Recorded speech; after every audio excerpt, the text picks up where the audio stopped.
इकडे कल्याण पूर्वेतल्या आडिवली परिसरात घडलेल्या पेंद्याभाई हत्याकांडाचा कल्याण गुन्हे शाखेनं अवघ्या 36 तासात छडा लावलाय। अर्जुन काळपांडे उर्फ पेंद्याभाई याची प्रेयसीसमोरच 16 वार करून निर्घृण हत्या करण्यात आली। हल्लेखोरांनी त्याच्या प्रेयसीवर सुद्धा चाकूनं वार करत गंभीर जखमी केलाय। दरम्यान या हत्याकांडानंतर मानपाडा पोलीस ठाण्यात खुनाचा गुन्हा दाखल करण्यात आला होता।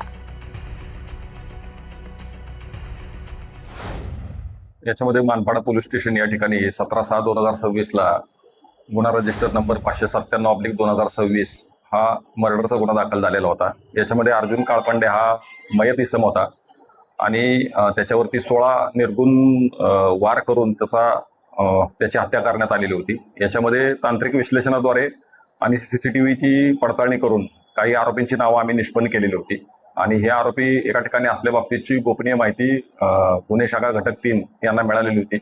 त्याप्रमाणे सापळा कारवाई करून याच्यामध्ये अविनाश झहा, त्याच्यानंतर करण गायकवाड आणि कल्पेश मडवी अशा 3 आरोपींना यामध्ये अटक केलेली आहे।